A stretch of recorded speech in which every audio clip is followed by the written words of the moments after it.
السلام علیکم، آپ دیکھ رہے ہیں مسلم ٹیوٹر۔ ٹاپک نمبر 64، گانا اور دف بجانا جائز ہے؟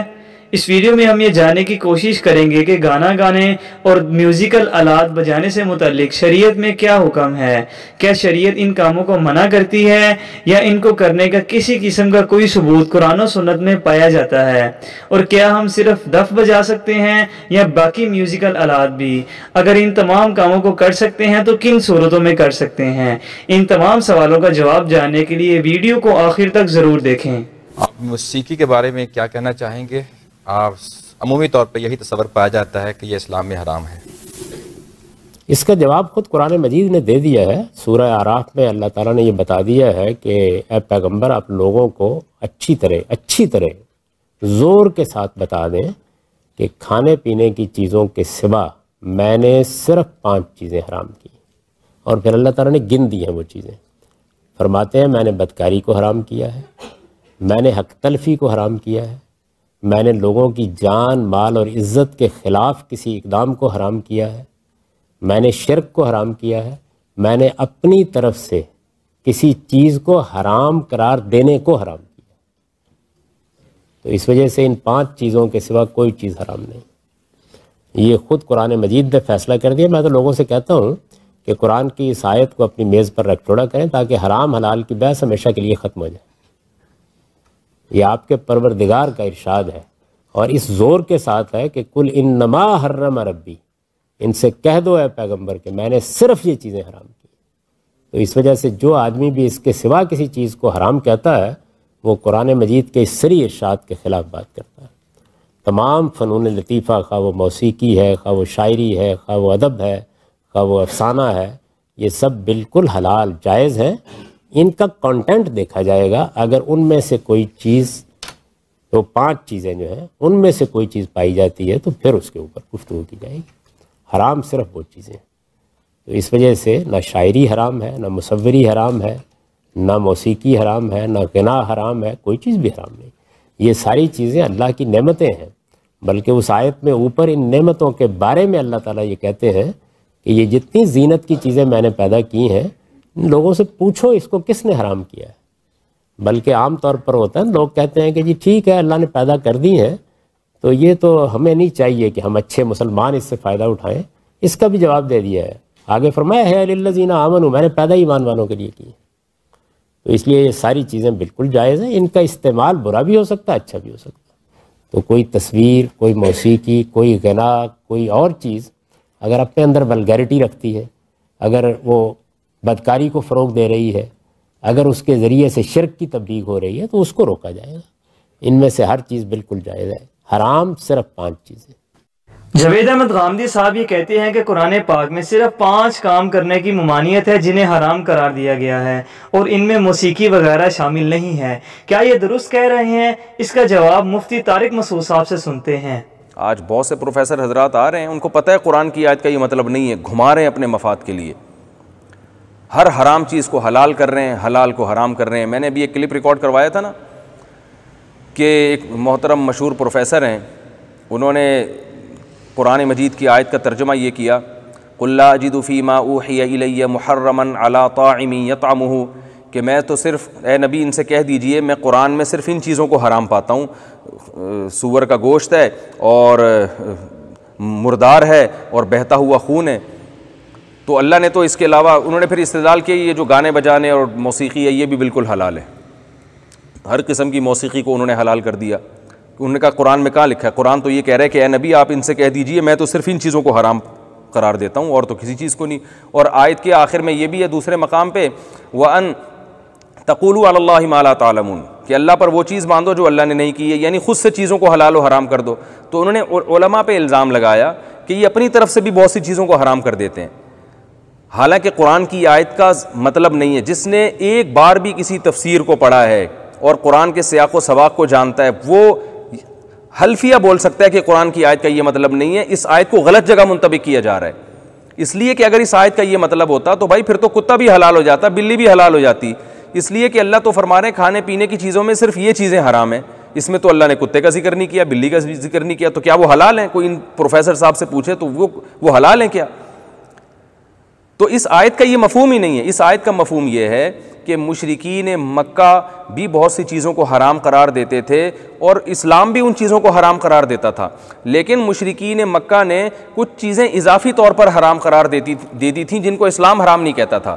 تو اسلام نے ان کو یہ بتایا کہ جن چیزوں کو تم حرام قرار دیتے ہو, جن کو ہم بھی حرام سمجھتے ہیں, ان میں یہ والی چیزیں تو حرام ہیں, باقی تم نے خود اپنے طرف سے حرام کی ہوئی ہیں. تو یہ اوور آل تمام چیزوں کے بارے میں نہیں ہے, یہ اسپیسیفک چیزوں کے بارے میں ہے.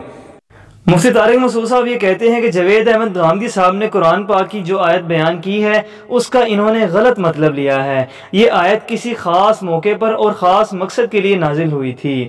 اب اسی ٹاپک پر ڈاکٹر ذاکر نائک صاحب کو بھی سنتے ہیں. سوال کیا ہے کہ قرآن میں کوئی آیت ہے جس میں لکھا ہے کہ میوزک حرام ہے؟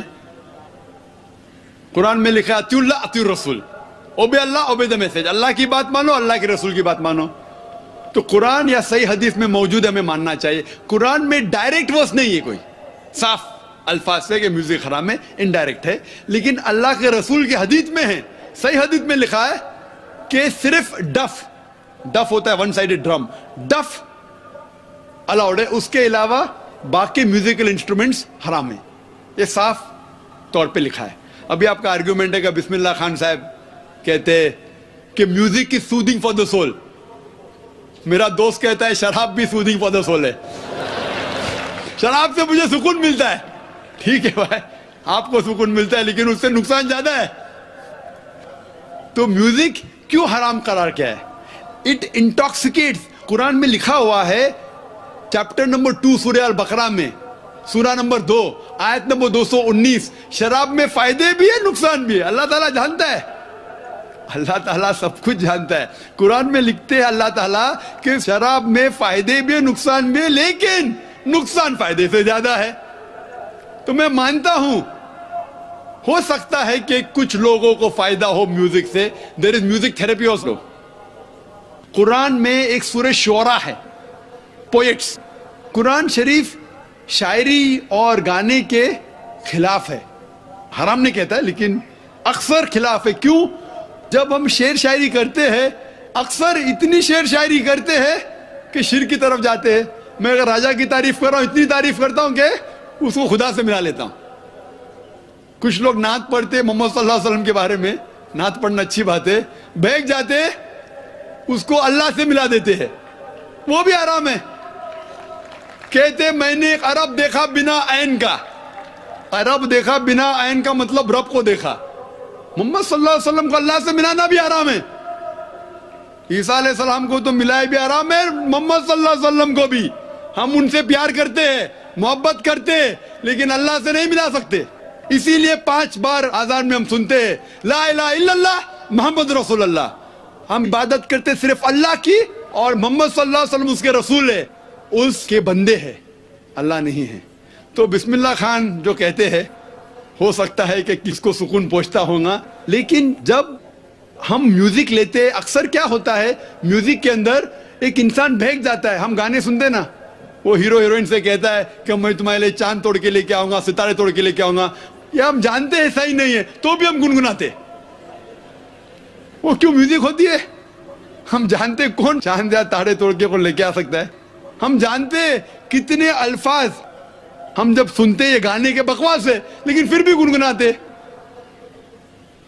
نہیں سننا چاہتے تو بھی سنتے. گھر کے باہر بونگا لگا ہے 1 2 3, کیا 1 2 3, نہیں سننا چاہتے پھر بھی سننا. تو میوزک میں کیا ہوتا ہے کہ میوزک کبھی کبھی من کو بہا لیتا ہے. صحیح کہہ رہے بسم اللہ صاحب, اتنا بہا لے جاتا ہے کہ شرک بھی کرتے تو ہم کہتے صحیح ہے, ہم اسلام سے دور جاتے پھر بھی اسے گنگناتے. اسی لیے اسلام میں میوزک جو آپ کو غلط جگہ پہ لے کے جاتا ہے, ڈف کے علاوہ باقی سب انسٹرومنٹس اسلام میں حرام ہیں.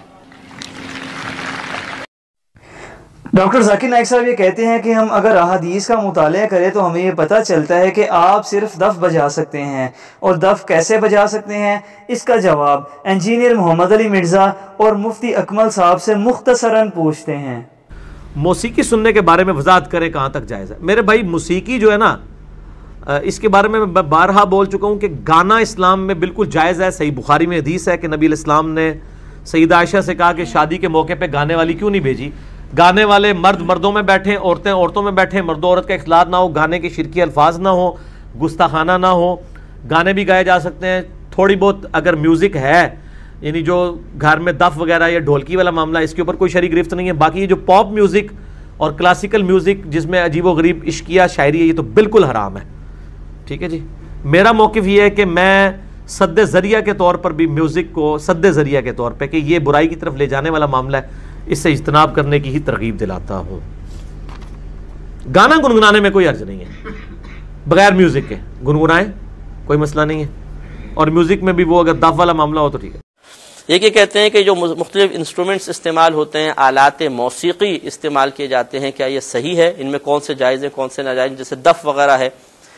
دیکھیے نبی کریم صلی اللہ علیہ وسلم جب مدینہ منورہ تشریف لائے تو بنو نجار کی بچیوں نے دف بجا کر آپ کا استقبال کیا، لیکن وہ سب کنیزیں تھیں، لونڈیاں تھیں، جغیریات ان کو کہا جاتا ہے. اسی طرح ایک شادی تھی جس میں ربیع رضی اللہ تعالی عنہا کی شادی تھی، تو نبی کریم وہاں تشریف لائے تو بچیاں وہاں پر بھی دف بجا رہی تھیں، لیکن وہ چھوٹی چھوٹی بچیاں تھیں. جغیریات چھوٹی بچی کو کہتے ہیں، چھوٹی کنیز کو کہتے ہیں.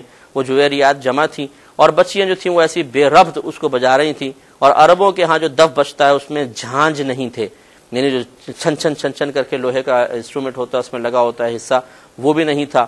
تو اب اس طرح کی بچیاں جو شریف القوم نہ ہوں، کنیز وغیرہ ہوں، اور پھر وہ بھی جھانج والا دف نہ ہو اور بے ترتیب سے بجانا، بس اتنا شریعت میں ثابت ہے. ورنہ نبی کریم صلی اللہ علیہ وسلم نے اس سے زیادہ کی اجازت مرحمت نہیں فرمائی. نہ ایسا ہوا کہ صحابہ کرام نے باقاعدہ بڑی ترب کے ساتھ دف کو یوز کیا ہو. تو اس طرح کو استعمال کرنا چاہے تو اس کی اجازت ہو سکتی ہے، ورنہ شریعت نے موسیقی کو منع کیا. نبی کریم صلی اللہ علیہ وسلم نے قرب قیامت کی علامات بیان کرتے ہوئے ارشاد فرمایا کہ آخری زمانے میں لوگ گانے باجوں کو اور آلات موسیقی کو حلال ٹھہرائیں گے. تو آج یہ ہو رہا ہے، تو اس سے اجتناب کرنا چاہیے. ہمیں امید ہے کہ موسیقی سے متعلق آپ کو بہت سارے سوالوں کا جواب مل گیا ہوگا. اس سے اگلی ویڈیو میں ہم نعتوں اور قوالیوں میں کہے جانے والے الفاظ اور ان میں استعمال ہونے والے میوزیکل آلات کے بارے میں جاننے کی کوشش کریں گے کہ کیا وہ درست ہیں. اور اس کے ساتھ ساتھ اس ویڈیو میں کہی جانے والی تمام باتوں میں سے آپ اور اس بات سے اختلاف رائے کر سکتے ہیں جو قرآن و سنت سے ٹکراتی ہو. ویڈیو پسند آنے کی صورت میں لائک کریں اور ہمارے چینل مسلم ٹیوٹر کو فالو یا سبسکرائب کر کے بیل آئیکن ضرور دبائیں. اللہ تعالیٰ آپ پر اپنی رحمت فرمائے.